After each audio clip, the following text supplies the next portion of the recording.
सबका यहाँ आने के लिए धन्यवाद। जैसा कि आपको पता है, पिछले वर्ष 2 अक्टूबर से गांधी भितिहरवा आश्रम पश्चिम चंपारण से जो हम लोगों ने जन सुराज अभियान के तहत पदयात्रा शुरू की है, उसके करीब करीब 183 दिन, करीब 6 महीने हो गए। उसी के संदर्भ में, उसी यात्रा के दौरान पश्चिम चंपारण से चलकर हम लोग पश्चिम चंपारण, पूर्वी चंपारण, शिवहर, गोपालगंज, सिवान होते हुए आपके जिले छपरा में पिछले 20 दिनों से हैं। पिछले 20 दिनों में मैंने करीब करीब 2/3 प्रखंडों को यहाँ पर पूरा कर लिया है। अभी आगे 10 दिनों तक मैं और छपरा में रहूँगा। छपरा से सोनपुर गए, दिगवारा सोनपुर होते हुए मैं आगे वैशाली जाऊँगा। अभी तक का जो मेरा छपरा में अनुभव रहा है और पूरी पदयात्रा का जो अनुभव रहा है, उसका एक संक्षिप्त ब्यौरा आपके साथ साझा करूँगा। प्रखंड के स्तर पर भी जब हम लोग पत्रकारों से मिलते रहे हैं तो बहुत सारी इनमें ऐसी बातें हैं जो मैंने पहले बताई है, लेकिन एक बार मैं उसका संक्षिप्त ब्यौरा आपसे साझा कर लेता हूं, फिर आपके प्रश्न जो आप चाहें वो कर सकते हैं। अभी तक 180 दिनों में करीब करीब 2000 गाँव में पैदल चलकर हम लोग गए हैं। ज़्यादातर जो पदयात्रा है वो स्टेट और नेशनल हाईवे और शहरों से अलग हम लोग गाँव में ही करते हैं। 150 लोगों के साथ हर गांव में जाना और पूरी पदयात्रा के दौरान इसको जितनी शुद्धता से किया जा सकता है वो करने का प्रयास है। पदयात्रा का मतलब पदयात्रा है। 2 अक्टूबर से जब हम लोगों ने चलना शुरू किया है तो अभी तक इस पूरी पदयात्रा में कोई भी 1 मिनट के लिए भी गाड़ी का कहीं प्रयोग नहीं किया गया। किसी गाड़ी पर, मोटरसाइकिल पर बैठना ये बिल्कुल पदयात्रा का हिस्सा नहीं है। किसी भी तरह का कोई ब्रेक नहीं लिया गया है। मतलब दशहरा, दिवाली, छठ, मकर संक्रांति, होली, सब कुछ जहां पर भी पदयात्रा पहुंची है उसी गांव, उसी पंचायत में हम लोगों ने मनाया है। अभी तक जो लोगों की ने बताया, हम लोगों ने देखा, सबसे बड़ी बिहार में जो समस्या दिख रही है वो है बेरोजगारी और पलायन। हर गांव में जहां हम लोग गए हैं, शायद ही कोई ऐसा गांव है जहां 40-50% लोग बेरोजगार है। रोजगार के लिए अपने गांव से, अपने परिवार से दूर जाकर मजदूरी के लिए बाहर के राज्यों में काम न कर रहे हैं। अब बिहार में बेरोजगारी और पलायन बहुत बड़ा मुद्दा है। इसके लिए आपको गांव-गांव जाने की जरूरत नहीं है। आप में से ज्यादातर पत्रकार बंधु ये बताएंगे कि भैया ये तो पहले से पता है, लेकिन गांव में जाने से इस समस्या की विकरालता का अनुभव हुआ है। गांव के गांव बिल्कुल नवयुवकों से खाली है। जब गांव में हम लोग जा रहे हैं तो महिलाएं मिलती हैं, वृद्ध मिलते हैं, बच्चे मिलते हैं, नवयुवकों की संख्या बहुत कम है। दूसरा, इसका जो एक सामाजिक पहलू है, कई लोगों को, हमको, आपको ऐसा लगता है कि बेरोजगारी और पलायन ज्यादातर गरीब तबके की समस्या है, लेकिन मेरा अपना जो अनुभव रहा है पिछले 6 महीनों में कि बहुत आर्थिक तौर पे समृद्ध लोगों के लिए भी अपने बच्चों के लिए रोजगार ढूंढ पाना बहुत बड़ी समस्या है। उसी तरह पलायन जो है वो सिर्फ गरीब लोगों की समस्या नहीं है। गरीब व्यक्ति तो मजदूरी करने के लिए बाहर जा ही रहा है, लेकिन जो आर्थिक सामाजिक तौर पर मजबूत लोग हैं उनके लिए भी, उनके बच्चों को भी पलायन करना है, क्योंकि उनकी पढ़ाई या उनकी नौकरी रोजगार के लिए कोई साधन व्यवस्था बिहार में विकल्प न होने की वजह से अच्छे घरों के बच्चों को भी बाहर ही रहना पड़ रहा है। गांव में जब हम लोग जाकर देख रहे हैं तो परिवार की जो एक अवधारणा है, एक जो परिकल्पना है जिसमें माँ बाप, पति पत्नी, बच्चे रहते हैं, ऐसे बहुत कम परिवार बिहार में हम लोग को मिल रहे हैं जहाँ पर लोग परिवार के तरह एक यूनिट के तौर पे रह रहे हैं। ज्यादातर जगहों पर जिनकी बहुत गरीबी है उनके बच्चे तो पूरे जीवन ही बाहर मजदूरी कर रहे हैं, लेकिन जैसा कि मैंने आपको बताया, जो मध्यम वर्गीय परिवार है, जो आर्थिक तौर पर बेहतर परिवार हैं, वहां पर भी उनके लोगों को अपने बच्चों के साथ रहने का सुख नसीब नहीं है। एक तरीके से इस बात को मान लिया गया है कि परिवार में लोग, जब कोई लड़का या बच्ची बड़ी हो जाएगी तो वो परिवार के साथ नहीं रह सकती है, चाहे उसको पढ़ाई के लिए या रोजगार के लिए, मजदूरी के लिए, नौकरी के लिए अपना परिवार छोड़कर ही जाना है। तो ये एक बहुत बड़ा सामाजिक पहलू है। जैसे मान लीजिए मैं अभी 1 साल से पैदल चल रहा हूँ, तो कई लोग इस बात की, 6 महीने से चल रहा हूँ, लोग चर्चा कर रहे हैं कि भाई ये अपना परिवार छोड़कर चल रहे हैं। लेकिन बिहार के ज्यादातर परिवारों की ये सच्चाई है कि वो लोग अपने बच्चों के साथ, लोग अपने माता पिता, अपने पति पत्नी साथ में रहने की उनकी स्थिति ही नहीं है। अगर वो बेरोजगार हैं, गरीब हैं, तब तो मजदूरी करने के लिए बाहर हैं, साल में 1 बार आते हैं, 10-15 दिन रहते हैं, बाकी पूरे समय उनके घर में उनके बच्चे, उनके परिवार के लोग, उनको अपने ही बल पे रहना है। तो बेरोजगारी और पलायन मेरी समझ से आर्थिक, सामाजिक हर पहलू, हर नजरिए से ये बिहार की सबसे बड़ी समस्या है। दूसरी जो बहुत बड़ी समस्या है, चूंकि बिहार में कृषि की बहुत प्रधानता है, तो किसानों की जो हालत है वो बहुत बदहाल है। उसके पीछे जो 3 मुख्य कारण समझ में आते हैं। पहली बात, यहाँ पर जो जमीन की ओनरशिप है, चूंकि बिहार में पिछले 75 साल में भूमि सुधार को लेकर कोई प्रयास नहीं किया गया है, उसकी वजह से बिहार में 60% लोग, ये आंकड़ा याद रखिएगा, बिहार में 60% लोग भूमिहीन हैं।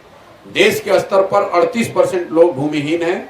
बिहार में समाजवाद के नाम पर, सामाजिक न्याय, गरीबों के नाम पर दशकों से राजनीति तो चल रही है, लेकिन भूमि सुधार के दिशा में कोई प्रयास न होने की वजह से बिहार में 60% लोग भूमिहीन हैं, उनके पास एक धूर जमीन नहीं है। दूसरी जो भूमि को लेकर बड़ी समस्या है कि जो 40% लोग जिनके पास जमीन है, उनमें से 40 में से 35 व्यक्तियों की लैंड होल्डिंग जो है, जमीन 2 बीघे से कम है। तो बिहार में जो खेती हो रही है वो कमाने वाली नहीं, खाने वाली खेती है। ज्यादातर लोग वही अपने खेत में उपजा रहे हैं या उपजा पा रहे हैं, जिससे उनके बाल बच्चों का, उनके परिवार का पेट भर जाए, उससे उसकी आमदनी नहीं हो रही है।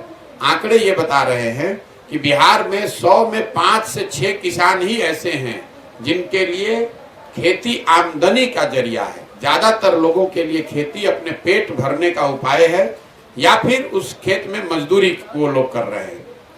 ये किसानों की सबसे बड़ी समस्या है। भूमि लैंड ओनरशिप जो है, इसी से जुड़ा हुआ सारा पहलू है। लोगों के पास रसीद काटने के लिए पैसे देने पड़ रहे हैं, उसका स्वामित्व का पता नहीं है। भूमि सुधार को लेकर एक जो बड़ी समस्या है, उसका असर आपको खेती किसानी करने वाले लोगों पर दिखता है। दूसरा किसानों की जो बड़ी समस्या जिस वजह से है, वो है जल संसाधन के क्षेत्र में कोई समुचित बेहतर प्रयास न होना। बिहार के स्तर पर करीब 50% खेती योग्य जो जमीन है, उसमें बाढ़ का खतरा है, और जो बाकी का 50% जमीन बच गया, उसमें एक बड़ी मात्रा में जमीन ऐसी है जो नदियों के कटाव या सिवान, छपरा जैसे जिलों में चंवर की जो समस्या है, जो जल जमाव की समस्या है। मैं छपरा में इतने दिन से घूम रहा हूँ, मुझे लगता है हजारों एकड़ जमीन यहाँ पर पानी के निकासी के न होने की वजह से या तो वहाँ एक फसल हो रहा है या एक भी फसल नहीं हो रहा है। तो पहली समस्या मैंने आपको बताई खेती किसानी को लेकर, वो है जमीन, भूमि सुधार का न लागू होना। दूसरा है जल संसाधन, या तो लोग बाढ़ की मार चपेट में हैं या फिर उनके खेतों में पानी की सिंचाई की सुविधा नहीं है। एक मैं आपसे आंकड़ा साझा कर रहा हूँ, पूरे देश में बिहार एकमात्र ऐसा राज्य है जिसमें पिछले 10 वर्षों में सिंचित भूमि की मात्रा कम हो गई है। 10 वर्ष पहले अगर बिहार में 100 एकड़ में सिंचाई की सुविधा थी, तो 10 वर्ष बाद पिछले वर्ष वो घटकर 11% से घटकर 89 एकड़ रह गई है।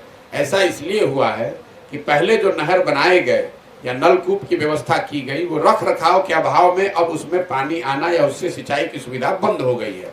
ये मुझे चंपारण में भी दिखा, सिवान, गोपालगंज, छपरा के एरिया में भी दिखा, और आप लोग भी देख रहे होंगे। ब्लॉक वाइज भी, पंचायत वाइज भी ज्यादातर जगहों पर जहां नहर पहले से बने हुए थे या पिछले 10 साल में बने, वहां पर भी पानी नहीं आ रहा है। तो पहली समस्या भूमि की है, दूसरी समस्या सिंचाई की है, लेकिन इन दोनों से बढ़कर तीसरी जो बड़ी समस्या है जिसकी वजह से यहाँ किसानों की हालत बदहाल है, वो है उनके फसलों की उचित मूल्य का न मिल पाना। पिछले 6 महीने में जब हम लोग पदयात्रा कर रहे हैं, तो ये वो समय है जब धान की कटाई हुई है, गन्ने की कटाई हुई है। मुझे अभी तक जितने लोग मिले हैं, करीब 90% से ज्यादा लोग ये बताते हैं कि धान उन्होंने 1200 से 1500 रुपए क्विंटल के दर से बेचा है, जबकि धान का आधिकारिक मूल्य है 2050 रुपया। यही बात कमोवेश गन्ने पर भी लागू होती है। चीनी मिलों के हर जगह बंद होने की वजह से, चाहे वो मरौड़ा हो या मोतिहारी हो, पूरे चंपारण, गोपालगंज, सिवान एरिया में 30 से ज्यादा मिले चीनी मिलों के बंद होने की वजह से गन्ना उपजाने वाले ज्यादातर किसान या तो उन्होंने गन्ना उपजाना बंद कर दिया है, या जो लोग उपजा रहे हैं वो पूरी तरीके से मिलों की मनमानी उन पर है। मिल चाहे तो वेराइटी के नाम पर, वजन के नाम पर, या किसी अन्य वजह से आपको जो भाव वो देना चाहते हैं वही भाव आपको मिलता है।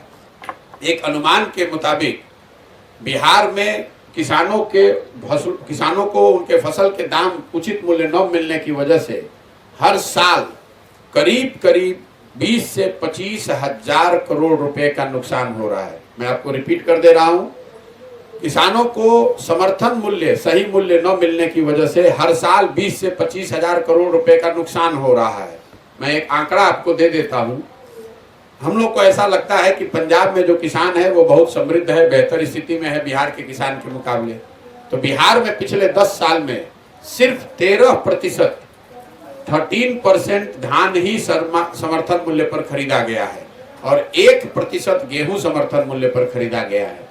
पंजाब में ये आंकड़ा है 70%, मतलब 70 जो पंजाब के किसानों ने उगाया 70% धान सरकारी समर्थन मूल्य पर खरीदा गया, 70% से ज्यादा गेहूं समर्थन मूल्य पर खरीदा गया। जबकि बिहार में 10 साल में, एक साल में नहीं, पिछले 10 साल में सिर्फ 13% धान और 1% गेहूं इस समर्थन मूल्य पर खरीदा गया।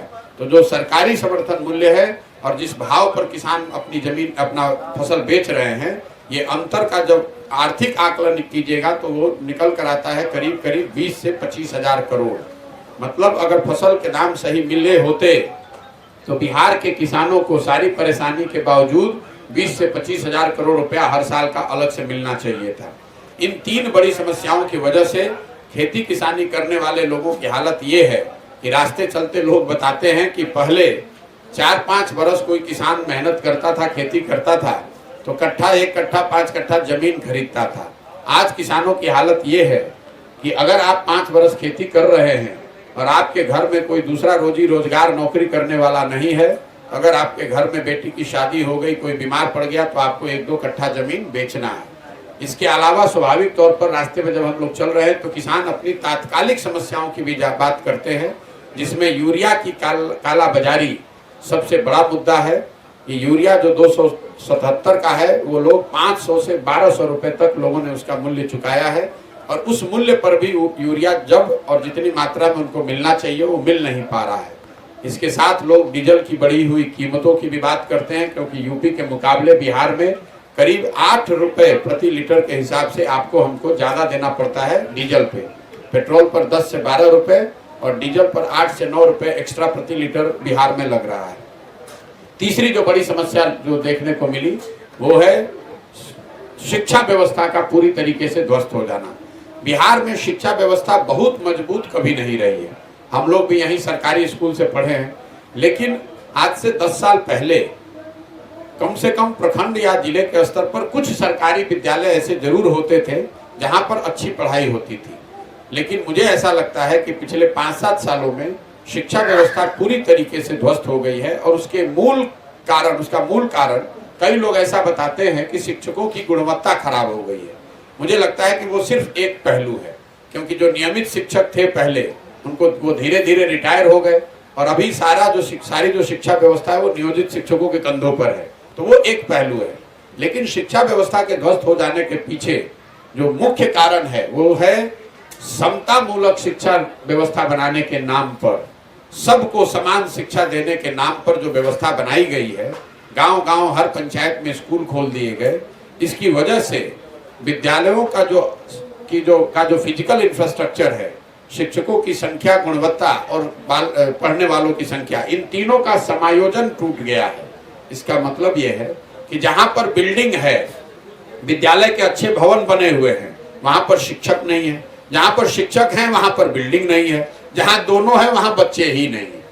कई लोगों को जिनको ऐसा लगता है कि सिर्फ शिक्षकों के, शिक्षा मित्रों के, नियोजित शिक्षकों की वजह से यहाँ स्थिति खराब है, मैं उनको उदाहरण के तौर पर कॉलेज के बारे में बताता हूँ। कॉलेज में जो पढ़ाई यहाँ हो रही है, चाहे वो वित्त रहित हो, अनुदानित हो या राजकीय महाविद्यालय हो, उन विद्यालयों में बिल्डिंग है, वहां पर कोई नियोजित शिक्षक नहीं है, वहां पर तो सामान्य नियमित शिक्षक हैं। वहां पर एक कॉलेज में 10-10, 12-12, 15-15 हजार बच्चों का नामांकन भी है, लेकिन पढ़ाई वहां पर भी नहीं हो रही है।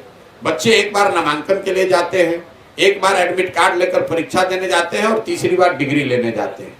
मिला जुलाकर जो पूरी शिक्षा व्यवस्था अभी है, ये उत्क्रमित विद्यालयों और नियोजित शिक्षकों का एक जाल है। स्कूलों से खिचड़ी बट रही है, कॉलेजेस से डिग्री बट रही है, पढ़ाई दोनों में कहीं नहीं हो रही है। मेरा अपना मानना है कि नीतीश कुमार के 17 साल के शासनकाल का जब भी इतिहास लिखा जाएगा तो एक पढ़े लिखे व्यक्ति के मुख्यमंत्री रहते हुए शिक्षा व्यवस्था के ध्वस्त हो जाने को सबसे काला अध्याय माना जाएगा। इसलिए कि कल होकर बिहार में एक अच्छी सरकार अगर आ जाए तो शायद जो सड़क टूटी है वो सड़क अच्छी हो जाए, जो आज बहुत भ्रष्टाचार है वो भ्रष्टाचार कम हो जाए।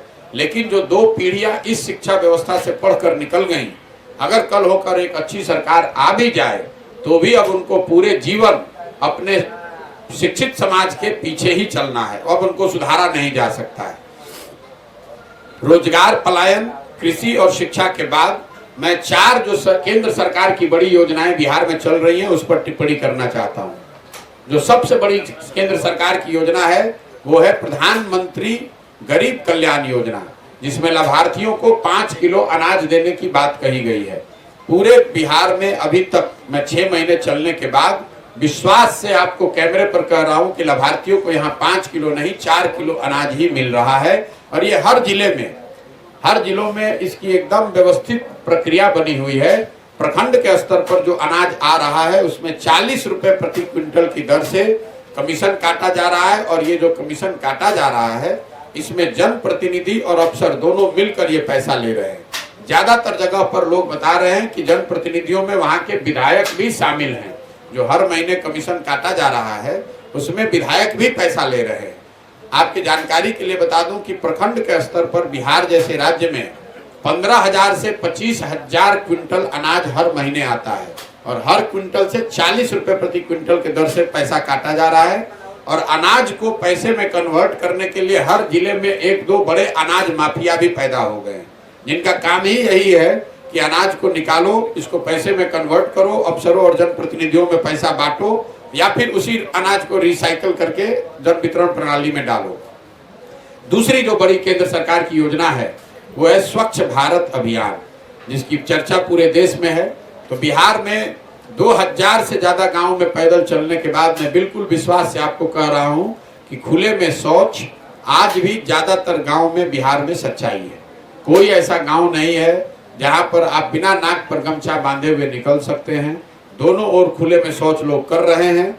ऐसा इसलिए है कि जहां पर भी शौचालय बनाए गए हैं उसमें 2000 रुपए प्रति लाभार्थी के तौर पर अधिकारियों ने लिया और उसके बाद शौचालय बना कि नहीं, उसका उपयोग हो रहा है कि नहीं, इसकी चिंता किसी ने नहीं की। जब ऊपर से केंद्र सरकार का दबाव आया तो जनप्रतिनिधियों ने और अधिकारियों ने मिलकर ODF का सर्टिफिकेट जारी कर दिया। ये जमीन पर कहीं लागू नहीं है। तीसरी बड़ी योजना आवास की है। बिहार में जब हम लोग नीचे जा रहे हैं तो बहुत बड़ी संख्या में लोग बता रहे हैं कि उनको घर चाहिए। ज्यादातर जो लाभार्थी अभी तक हम लोग को मिलते हैं वो इंदिरा आवास योजना के ही लाभार्थी हैं, जिनको आज से कई वर्षों पहले किसी को 20,000 किसी को 25,000 रुपया आवास के लिए मिला है। जो अभी की योजना है प्रधानमंत्री आवास योजना, जिसमें लाभार्थियों को 1,40,000 रुपये मिलना है, इस योजना में ज्यादातर लोगों को इसका लाभ नहीं है, क्योंकि ग्राम सभा में जिसकी सूची बनाई जा रही है उसको कोई नहीं मान रहा है। अधिकारी अपने स्तर पर तय करते हैं और एक व्यवस्था बनी हुई है जिसमें 1,40,000 रुपया में से लाभार्थियों को करीब 20,000 से लेकर 40,000 रुपए तक घूस के तौर पर देना है, तभी उनको प्रधानमंत्री आवास योजना में लाभ मिल सकता है। जिन पंचायतों में, जिन गांवों में जनप्रतिनिधि पैसा नहीं ले रहे हैं वहां पर लोगों ने बताया कि वहां पर भी अफसरों को 20 से 25,000 रुपया आपको देना ही है। कुछ जगह ऐसे जरूर है जहां लोग बताते हैं कि जनप्रतिनिधि, लोकल मुखिया या जो भी जनप्रतिनिधि हैं वो पैसा नहीं ले रहे हैं, लेकिन जहां पर जनप्रतिनिधि भी पैसा ले रहे हैं वहां पर लोगों को 25 से 40,000 रुपए तक इंदिरा प्रधानमंत्री आवास योजना में देना पड़ रहा है। इसकी पूरी व्यवस्था वीडियो पर हम लोग के पास सैकड़ों ऐसे रिकॉर्डिंग हैं जिसमें लोग बताते हैं कि नाम लिखने के लिए 1,000 रुपया, घर के साथ फोटो आगे भेजने के लिए 2,000 रुपया, पहला किस्त रिलीज होता है उसमें 10,000 रुपया, वो पूरी व्यवस्था बनी हुई है। इसके बाद चौथी जो बड़ी योजना है वो है मनरेगा की। इस योजना ने मुझे जमीन पर बहुत आश्चर्यचकित किया है। मैंने जब चलना शुरू किया तो मेरे दिमाग में ऐसा था कि चूंकि बिहार में गरीबी इतनी है, भूमिहीनता ज्यादा है, लोग रोजगार के लिए बाहर जाते हैं, तो बड़ी संख्या में लोग मुझे मनरेगा में काम करते हुए दिखेंगे। मैं आपको बता रहा हूं कि पिछले 180 दिन में मनरेगा का कोई भी सक्रिय काम हमको दिखा नहीं। कुछ जगहों पर लोग बताते हैं कि ये आंगनवाड़ी सेंटर मनरेगा की मदद से बनाया गया है, कुछ जगह पर लोग सड़क की बात करते हैं, मिट्टी की बात करते हैं, पेड़ ओड़ लगाने की बात करते हैं कि ये मनरेगा की मदद से बनाया गया है। लेकिन मनरेगा का कोई सक्रिय कार्य होता हुआ मुझे अभी 180 दिन में नहीं दिखा। जब हम लोगों ने आंकड़ों में इसको देखा कि भाई जमीन पर नहीं दिख रहा है, कुछ हम लोग मिस कर रहे हैं, तो पता चला कि पिछले साल बिहार में मनरेगा का यूटिलाइजेशन है 39%। मतलब अगर 10 रुपया हम लोग को मनरेगा के तहत केंद्र से मिल सकता था तो हम लोग सिर्फ उसमें 4 रुपया ही लेकर आए, और जो 4 रुपये लेकर आए उसमें 40% की दर से पीसी काटा गया है। मनरेगा में पीसी का दर लोग 40 से 50% बता रहे हैं। ये 4 केंद्र सरकार की योजनाएं हैं जिसकी स्थिति जो जमीन पर है वो मैंने आपको साझा किया। इसके अलावा मैं आपको संक्षिप्त में बताऊंगा कि जो राज्य सरकार की योजना है उसकी जमीन पर हालत क्या है। राज्य सरकार की जो ज्यादातर योजनाएं हैं वो 7 निश्चय के तहत लोगों को ध्यान में है। तो 7 निश्चय का जो पहला निश्चय है, युवाओं को 18 से 35 साल के बेरोजगार युवाओं को 1000 रुपये मासिक भत्ता, ये इसका लाभार्थी अभी तक हमको एक भी नहीं मिला। इसकी जानकारी लोगों को नहीं है। ये शायद योजना की शुरुआत ही नहीं की गई है पिछले 8 वर्ष में। पत्रकार बंधु भी इस पर कोई सवाल नहीं करते। लोगों ने मान लिया है कि योजना है ही नहीं। दूसरी एक योजना 7 निश्चय की थी, स्टूडेंट क्रेडिट कार्ड की। स्टूडेंट क्रेडिट कार्ड के इक्का दुक्का लाभार्थी मिलते हैं। जब ये योजना बनाई गई थी तब ये परिकल्पना थी कि बिहार में कोई 1.25 करोड़ लोगों को 12वीं के बाद की पढ़ाई के लिए इस योजना का लाभ मिलेगा, ताकि वो ऐसे कोर्स में, ऐसे चीजों का में पढ़ाई कर सके जिससे उनको रोजगार मिले और उसके लिए उनको घर वालों से पैसा न लेना पड़े। आज की तारीख में मुझे लगता है कि जो सरकार के आंकड़े हैं वो बता रहे हैं कि पूरे बिहार में 10 लाख से कम लोगों को स्टूडेंट क्रेडिट कार्ड का लाभ मिला है, और ये योजना भी ऐसी है जिसको धीरे धीरे ठंडे बस्ते में डाल दिया गया है। 2 बड़ी योजनाएं जिसकी आप लोग चर्चा करते हैं, सुनते हैं, वो है नल जल योजना और नालियों गलियों के पक्कीकरण की बात। नल जल योजना में सरकार का दावा है, सरकार के वेबसाइट पे बताया जा रहा है कि 2/3 नल जल योजना चल रही है। मैं गांव में चलने के बाद आपको बता सकता हूं कि करीब करीब 2/3 योजना काम नहीं कर रही है। 10 में 3-4 योजना ही काम कर रही है। अलग अलग जिलों में, जैसे चंपारण में, शिवहर में तो 10 में 9 योजना काम नहीं कर रही है। लेकिन गोपालगंज, सिवान और छपरा में मेरा जो हम लोग की जो गणना है, जो हम लोग देख रहे हैं, 10 में 6-7 योजना काम नहीं कर रही है, 2-3 योजना काम कर रही है। नल जल योजना के बनाए जाने में जो भ्रष्टाचार हुआ है, जो टेक्निकल प्रॉब्लम है, वो तो है, लेकिन जो जमीन पर बात समझ में आ रही है इस योजना के चलने में, वो है जमीन का स्वामित्व, जमीन का मालिकाना हक। जिस जमीन पर ये नल जल योजना बनाई गई है, ज्यादातर वार्ड या गांव में ये उस समय के जो वार्ड सदस्य जीते हुए थे, उन्होंने या तो अपने जमीन पर इसको बनवा दिया है या अपने किसी सगे संबंधी, दोस्त मित्र के जमीन पर बनवा दिया। अब जब वो लोग वार्ड सदस्य के तौर पर चुनाव हार गए हैं तो उन्होंने एक तरीके से लिटिगेशन खड़ा कर दिया है, इसका हैंडओवर ही नहीं हो रहा है नए वार्ड सदस्य को।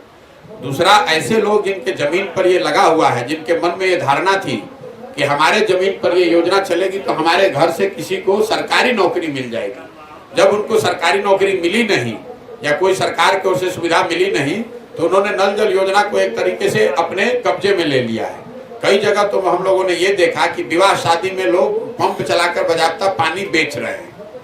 नल जल योजना की ये हालत है। अंतिम जो बात 7 निश्चय की है वो है नालियों गलियों के पक्कीकरण की बात। 7 निश्चय की 2015 में ये सबसे बड़ी योजना थी। 2015 में अनुमान किया गया था कि बिहार के घरों के नालियों के पक्कीकरण और उस पानियों को बाहर एक बड़े नाली से निकालकर निस्तारण के लिए कोई 80,000 करोड़ रुपए 5 वर्ष में खर्च किए जाएंगे। मैंने जो गांव में देखा, अभी तक घरों के नालियों के पक्कीकरण की बात कही नहीं है। सड़कों के किनारे बेतरतीब तरीके से बड़े नाले जरूर बनाए गए हैं, लेकिन ये नालों को ना घरों के नालियों से जोड़ा गया है, ना इन नालों के से पानी को ले जाकर गांव के बाहर निस्तारण की व्यवस्था की गई है। परिणाम ये हुआ है कि ज्यादातर नाले बड़े कूड़ेदान में परिवर्तित हो गए हैं। रोड के किनारे नाले तो बने हुए हैं, लेकिन उससे पानी के निस्तारण की कोई व्यवस्था नहीं है। इसके अलावा जो 2 विषय है जिस पर हम लोग मानते हैं कि सुधार हुआ है, वो है बिजली और सड़क।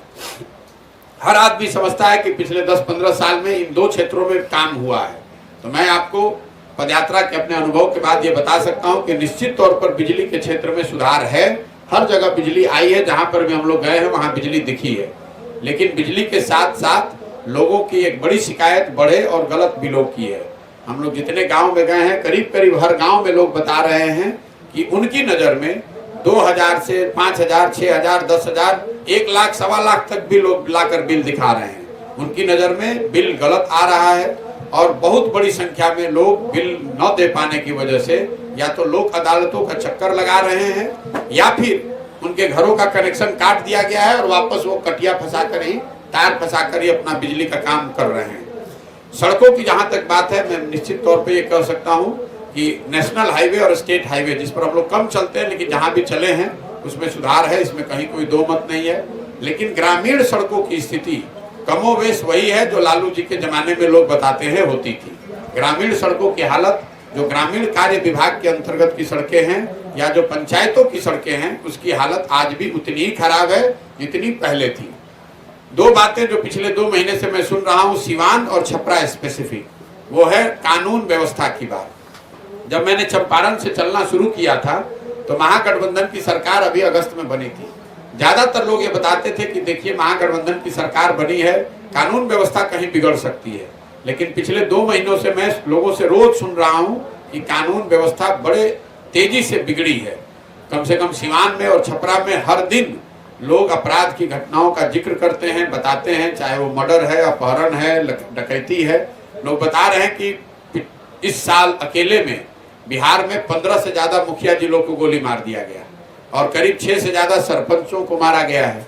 तो बिगड़ती हुई कानून व्यवस्था एक नई बात है जो हम लोग सिवान और छपरा में सुन रहे हैं पिछले 2 महीनों से। इसके अलावा शराबबंदी पर मैं कोई टिप्पणी ज्यादा करना नहीं चाहता हूं, क्योंकि ये मान ली गई है बात हर जगह कि शराबबंदी का मतलब है कि शराब की दुकान बंद और होम डिलीवरी हर जगह चालू। इसमें कहीं कोई दो मत नहीं है। हर गांव में लोग समझ रहे हैं, जान रहे हैं, बोल रहे हैं कि शराब हर जगह उपलब्ध है, सिर्फ शराब की दुकानें बंद हैं। शराबबंदी के नाम पर एक पूरा शराब माफिया खड़ा हो गया है। हर जगह थाना प्रशासन, जो भी लोग सामाजिक राजनीतिक तौर पर इस क्षेत्र से जुड़े हुए हैं, वो हर आदमी शराब के जरिए पैसा कमाने में लगा हुआ है और जनता का, बिहार की सरकार का 20,000 करोड़ रुपया साल का नुकसान हो रहा है। मैंने स्वास्थ्य व्यवस्था पर कोई टिप्पणी नहीं की, इसलिए नहीं की कि मैं अनुमंडल और जिलों के अस्पताल में मैं जाता नहीं हूँ। पदयात्रा ज्यादातर ऐसे जगहों पर नहीं है जहां मुझे अनुमंडल और जिला अस्पताल को देखने का अवसर मिले। लेकिन जिन जगहों पर हम लोग गए हैं, गांव में, पंचायतों में, वहां स्वास्थ्य व्यवस्था कुछ है ही नहीं। जब है ही नहीं तो उस पर टिप्पणी क्या करें। कहीं पर भी मुझे सब सेंटर या प्राइमरी हेल्थ सेंटर या CHC चलता हुआ नहीं मिला। जहां पर कि कोई स्वास्थ्य केंद्र हो, डॉक्टर साहब हो, वहां मरीज हो, दवा बट रहा हो, ऐसा कहीं हमको अभी तक 2000 गांव में कहीं नहीं मिला। ज्यादातर लोग करीब करीब ग्रामीण चिकित्सकों पर आधारित हैं अपने स्वास्थ्य सेवाओं के लिए या प्राइवेट सर्विस प्रोवाइडर पर। जो सीमावर्ती जिले हैं वहां पर लोग या तो यूपी जा रहे हैं या दूसरे जगहों पर जाकर इलाज करा रहे हैं। तो कमोवेश यही अभी तक का अनुभव रहा है। 3 जो सबसे ज्यादा सुने जाने वाले शब्द हैं वो है अफसरशाही से परेशान जनता, दूसरा है सरकारी विभागों में फैला हुआ भ्रष्टाचार, और तीसरा है सरकार की सभी योजनाओं में काटे जाने वाला, व्यवस्थित तरीके से काटे जाने वाला PC। अफसरशाही से लोग इतने परेशान हैं कि चाहे आप गरीब हो, अमीर हो, रसूख वाले हो, जनप्रतिनिधि हैं, हर व्यक्ति मान रहा है कि बिहार में अफसर ही चला रहे हैं, अफसरशाही है, अफसरों का जंगल राज है, उनकी मनमानी है, वो जो चाहेंगे वही होगा। जहां तक भ्रष्टाचार का सवाल है, लोग ये मानकर चल रहे हैं कि कोई ऐसा सरकार का विभाग नहीं है जहां बिना पैसा दिए हुए आप काम करा सकते हैं। और तीसरा, योजना चाहे केंद्र की हो या राज्य की या दोनों की मिली जुली हो, हर हालत में योजना में 20 से 40-50% तक PC काटा ही जाएगा। ये अभी तक का मेरा अनुभव है। अब आपके जो प्रश्न है वो आप प्रश्न कर सकते हैं। बहुत बहुत धन्यवाद। जितना समस्या सर बताया है, जन सुराज इसको कैसे निदान कर पाए? देखिए, जन सुराज इसको कैसे निदान इसका करेगा। जन सुराज के जो 3 उद्देश्य हैं, जो 3 उद्देश्यों को लेकर जन सुराज का अभियान किया गया है, वो इसी बात, वो उद्देश्य ही बताते हैं कि इसका समाधान कैसे होगा। जन सुराज में हम लोगों का मानना है कि जितनी समस्याओं का जिक्र हम लोगों ने किया, ये ज्यादातर बिहार के लोग इससे वाकिफ है, इसको भुगत रहे हैं। लेकिन जनता जब वोट करने जाती है बिहार में, तो इन मुद्दों पर वो वोट नहीं करती है। और वो वोट करती है जाति पर, वो वोट करते हैं धर्म के आधार पर, वो वोट करते हैं नेता का चेहरा देखकर, वो वोट करते हैं लालू जी के डर से भाजपा को या भाजपा के डर से लालू जी को।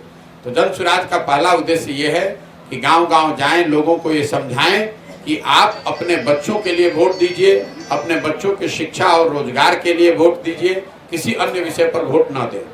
दूसरा सुधारने का, क्योंकि हम लोग का मानना है कि जब तक समाज के स्तर पर सुधार नहीं होगा तब तक आप एक बेहतर राजनीतिक व्यवस्था की परिकल्पना नहीं कर सकते हैं। और जब बेहतर राजनीतिक व्यवस्था नहीं होगी तो सरकार भी बेहतर नहीं होगी।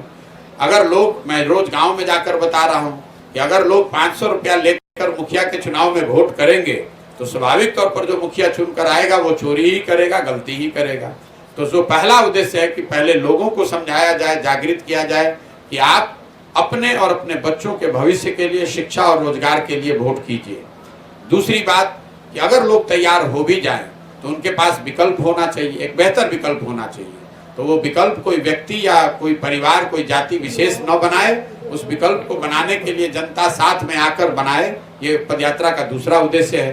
तो जब हम लोग गांव-गांव जा रहे हैं तो ऐसे लोगों को चिन्हित कर रहे हैं, निकाल रहे हैं जो मिलकर इस बात के लिए तैयार हैं कि नई व्यवस्था बनाई जानी चाहिए, नया दल बनाना चाहिए। जब पदयात्रा खत्म होगा तो दूसरा उद्देश्य यही है कि सारे ऐसे लोगों को जो एक नई व्यवस्था, नया दल बनाना चाहते हैं, उनको एक साथ बैठाया जाए और सब लोगों की सहमति अगर हो तो उनकी सहमति से एक लोकतांत्रिक तरीके से दल बनाया जाए। और तीसरा जो प्रयास है कि अगर लोग सही तरीके से वोट कर दें, एक सही विकल्प आ भी जाए जो लोगों के द्वारा बनाया गया हो, तो उनके पास बिहार को सुधारने के लिए एक सोची समझी रणनीति होनी चाहिए, एक योजना होनी चाहिए। तो पदयात्रा का जो तीसरा उद्देश्य है कि बिहार के विकास के लिए जो 10 महत्वपूर्ण क्षेत्र हैं, शिक्षा, स्वास्थ्य, रोजगार, कृषि, शहरी विकास, ग्रामीण विकास, सामाजिक न्याय, खेलकूद जैसे 10 महत्वपूर्ण क्षेत्रों के लिए एक 10 साल की सोच समझकर योजना बनाई जाए। वो योजना अफसरों के द्वारा ऑफिस में बैठ के न बनाई गई हो, गांव-गांव से सुझाव लेकर लोगों की भावनाओं को, उनके सुझावों को जोड़कर एक ऐसी योजना बने कि अगले 10 साल में बिहार को देश के 10 अग्रणी राज्यों में शामिल किया जा सके। मोटे तौर पर हम लोग की जो जन स्वराज की सोच है कि इन 3 चीजों के समायोजन से ही बिहार की समस्याओं का निदान हो सकता है, जिसमें लोग जागृत बने, अपने अपने बच्चों के शिक्षा और रोजगार के लिए वोट दें, एक लोगों के द्वारा मिलकर बनाया गया लोकतांत्रिक विकल्प हो जो लोगों का दल हो, किसी नेता, किसी परिवार, किसी जाति का दल ना हो। और तीसरी बात, इनके पास जो लोग चुनकर आए उनके पास बिहार को सुधारने का एक सोच समझकर बनाया गया योजना हो, अगले 10 साल का कार्यक्रम हो जिसको ईमानदारी से लागू किया जाए। सर, जितने भी छोटे बड़े नेता होते हैं वो लोग इसी प्रकार से दावेदारी करते हैं कि हम जीतेंगे तो जैसे आप बता रहे हैं कि हम दल बनाएंगे और 10 साल का तैयार करेंगे नीति जो कि बिहार बदलेगा। कैसे जनता विश्वास करे कि प्रशांत किशोर जी बिहार बदलने का काम करेंगे? आपने मेरी बात इतने देर में सुनी नहीं, आपके पास रिकॉर्डिंग। हमने कहा कि हम दल बनाएंगे, हमने कहा कि हम बिहार को सुधार देंगे। हम तो इसके उलट बात कह रहे हैं। आपने ठीक कहा, नेता यही कहते हैं कि हम दल बना रहे हैं या हमारा दल है, आप हम पर भरोसा कीजिए, हमको वोट दीजिए, हम आएंगे, इसको सुधारेंगे। मैं एकदम इसके उलट बात जन स्वराज में कह रहा हूँ और आप ही से नहीं, गाँव-गाँव में कह रहा हूँ कि मैं न दल बनाऊंगा, न मेरे में ये क्षमता है कि मैं बिहार सुधार दूं। अगर बिहार में दल बनाना है तो लोगों को मिलकर दल बनाना पड़ेगा। अगर बिहार को सुधारना है तो लोगों को खुद में सुधार लाना पड़ेगा। मैंने अभी आपको उदाहरण देकर बताया कि अगर आप 500 रुपया लेकर मुखिया को वोट दीजिएगा, अगर आप भारत पाकिस्तान पुलवामा के नाम पर वोट कीजिएगा और सोचिएगा कि बिहार में शिक्षा व्यवस्था सुधर जाए, मढ़ौरा में चीनी मिल चालू हो जाए, तो हो नहीं सकता है। हम मढ़ौरा में 2 दिन रुके हुए थे, लोग आकर बता रहे हैं कि भाई मढ़ौरा में मोदी जी कहकर गए थे फिर भी ये चीनी मिल चालू नहीं हुआ। मैंने लोगों से पूछा कि भाई मढ़ौरा में मोदी जी ने ये कब कहा था, तो लोगों ने बताया 2014-15 में। मोदी जी ने 2015 में मढ़ौरा में ये बात कही थी। तो मेरा लोगों से ये पूछना था कि 15 के बाद बिहार में चुनाव हुआ कि नहीं हुआ? बिल्कुल हुआ। 19 में भी हुआ और 20 में भी हुआ। उन चुनाव में आपने वोट किसको किया? फिर आपने जाकर उसी भाजपा को वोट किया। तो अगर आपको लगता है कि मोदी जी ने आपसे झूठा वादा किया या जो वादा किया उस पर पूरा नहीं उतरे, तो आपके पास अवसर था, विकल्प था, आप 19 में 20 में हरा सकते थे। तो आप खाली बात करने के लिए बात कीजिएगा और जो आपकी परेशानी है उस पर वोट नहीं कीजिएगा। तो मढ़ौरा के चीनी मिल के लिए आंदोलन कर रहे हैं और वोट पाकिस्तान पुलवामा पर कर रहे हैं, तो चीनी मिल चालू होगा कैसे? मैं लोगों को, आप मेरी जाकर वक्तव्य को सुनिए, हर जगह मैं लोगों को ये कह रहा हूं कि आप जिस चीज पर वोट कर रहे हैं वो आपको मिल रहा है, थोड़ा कम या ज्यादा। आप जाति के आधार पर वोट कर रहे हैं तो जाति की चर्चा, जाति की गणना हर घर हर गली में बिहार में हो रही है। आप 5 किलो अनाज पर आपने वोट किया है तो बिहार में कितना भी भ्रष्टाचार है तो 1 किलो चोरी करके भी 4 किलो अनाज मिल ही रहा है। आप राम मंदिर के नाम पर वोट किए हैं तो 30 वर्ष के बाद ही सही, लेकिन अयोध्या में राम मंदिर बन ही रहा है। आपने मोदी जी का 56 इंच का सीना देखकर वोट किया है तो सुबह शाम आपको मोदी जी का सीना और चमकता हुआ चेहरा टीवी पर देखने को मिल ही रहा है। आपने गुजरात मॉडल की कहानी सुनकर वोट किया है तो आपके बच्चे गुजरात में जा रहे हैं मजदूरी करने, उनको मजदूरी करने को मिल ही रहा है। तो जो आप वोट दीजिएगा वही तो आपको मिलेगा, जो बोइएगा वो काटिएगा। बिहार की जनता जिन विषयों पर वोट कर रही है वो उसको मिल रहा है। बिहार की जनता ने बिजली के लिए वोट किया है तो बिजली हर जगह आ गई है, भले बिल ज्यादा आ रहा है, लेकिन जब अगर आप शिक्षा के लिए वोट ही नहीं कर रहे हैं, आप रोजगार के लिए वोट ही नहीं कर रहे हैं तो आपको शिक्षा और रोजगार मिलेगा कैसे? किस समय 1920 की बात आपने कही कि आपने मोदी जी के इसके पूर्व में जो भी कांग्रेस का काल रहा है, कोई वोटिंग नहीं रहा है, आपके हिसाब से किसको वोट? मेरे भाई, मैं ये कह रहा हूं कि आप दोनों, अंग्रेजी में कहावत है, you can not have the cake and eat it too. आप आकर कह रहे हैं कि मरहौरा मिली चीनी मिल में मोदी जी ने झूठ बोला। आपका ये कहना है, मेरा नहीं कहना है। जो लोग आए थे उन्होंने कहा कि मरहौरा में मोदी जी ने हम लोग को बेवकूफ बनाया, ये कहा, हम लोग से वोट ले गए। तो मेरा बस इतना ही कहना है कि उन्होंने आपको एक बार बेवकूफ बनाया तो दूसरी बार आप काहे खुद से बेवकूफ बने? तीसरी बार क्यों बने? विकल्प आप कहिएगा, विकल्प क्या? लोग कहते हैं विकल्प के अभाव में। तो मैं कह रहा हूं कि अगर आपके पास विकल्प के अभाव में आप गलती कर रहे हैं तो ये लोकतंत्र है, आप मिलकर विकल्प बनाइए। आपको विकल्प बनाने से किसने रोका है? सर एक सवाल दल नहीं बनाएंगे जी, तो सर इतना बड़ा आयोजन कार्यक्रम लोगों को साथ लेकर चलना ये क्या है? मैं आपको बिल्कुल फिर से, आप समझने को तैयार ही नहीं है। मैं पहले दिन से कह रहा हूं कि जन सुराज कोई राजनीतिक दल नहीं है, जन सुराज कोई सामाजिक आंदोलन नहीं है। ये समाज के जरिए एक नई राजनीतिक व्यवस्था बनाने का प्रयास है, जिसमें जिस राजनीतिक व्यवस्था में एक दल तो बने लेकिन वो दल कोई व्यक्ति प्रशांत किशोर न बनाए, लोग मिलकर बनाए। जैसे अभी भाई साहब ने सवाल किया, लोगों ने अभी भाई साहब ने सवाल किया कि जनता अगर समझती है कि मोदी जी ने हमको गलत किया, ऐसा नहीं, जनता समझती नहीं है, लेकिन फिर ये समझती है कि भाई उससे, उनके सामने जो खड़ा है वो उनसे भी बड़ा धोखेबाज है, तो मजबूरी में फिर उनको मोदी जी को वोट देना पड़ा। तो मैं लोगों को ये बता रहा हूँ, जन सुराज में ये बताया जा रहा है कि आप उस मजबूरी में गलत आदमी को वोट न दें, इसके लिए स्वयं जागृत होइए, स्वयं सजग होइए, खड़े होइए और आप अपना विकल्प बनाइए। लोग विकल्प क्यों नहीं बनाते हैं? लोग ये बताते हैं कि हमारे पास व्यवस्था नहीं है, हमारी राजनीतिक समझ नहीं है, हमारे पास संसाधन नहीं है। तो जन सुराज ये कह रहा है कि समाज के तौर पर आप इकट्ठा होइए, व्यवस्था की बात मत कीजिए, चिंता की, संसाधन की चिंता मत कीजिए, वो जन सुराज से आपको दिया जाएगा। आप अपने बच्चे के लिए बेहतर विकल्प बनाने के लिए खड़ा होइए। लीड करेगा क्या होता है? जन सुराज प्लेटफॉर्म है। अरे आप कोई डिस्कवरी नहीं कर रहे हैं, ये पहले दिन जब शुरू हुआ उसी दिन कहा गया है, 2 मई 2021 को पहले प्रेस वार्ता में कहा गया है कि इस पूरे प्रयास के बाद दल बनेगा। ये आप कोई हमारे मुंह से नहीं निकलवा रहे, हम रोज कह रहे हैं, लेकिन वो दल प्रशांत किशोर नहीं बनाएंगे। बिहार में अगर 10,000 लोग तैयार होते हैं कि दल बनाया जाना चाहिए तो 10,000 लोग मिलकर दल बनाएंगे। इसमें इतना कौन अंग्रेजी की बात है जो आपको समझ में नहीं आ रही? बिहार के मुख्यमंत्री काफी लंबे समय से बिहार को विशेष राज्य की दर्जा दिलाने की बात कर रहे हैं, क्या कहेंगे इस पर? भैया, विशेष राज्य की दर्जा नीतीश जी या दूसरे दल तभी करते हैं जब वो उनको राजनीतिक तौर पे सूट करता है। जब केंद्र के विरोध में आप रहते हैं तो फिर विशेष राज्य की दर्जा की मांग करते रहते हैं। पिछले जब से आप नीतीश जी का शासन काल देखिएगा तो 17 साल में 15 साल तो भाजपा के साथ ही रहे हैं और उसमें करीब करीब 10 साल भाजपा केंद्र में भी रही है। तो ये कहना कि विशेष राज्य का दर्जा केंद्र की सरकार नहीं दे रही है, मुझे उसका कोई औचित्य नहीं। और दूसरी बात कि सिर्फ विशेष राज्य का दर्जा मिलने से बिहार का कोई भला नहीं होने वाला है। बिहार में आज आईटी का पार्क नहीं है, आईटी का उद्योग नहीं है, उसका विशेष राज्य से क्या लेना देना है? आपकी गन्ना चीनी मिल बंद है, उसका विशेष राज्य से क्या लेना देना है? यहाँ चंपारण और सारण प्रमंडल में 50 से ज्यादा चीनी मिल थे, तब तो बिहार को विशेष राज्य का दर्जा नहीं था। जो चीनी मिल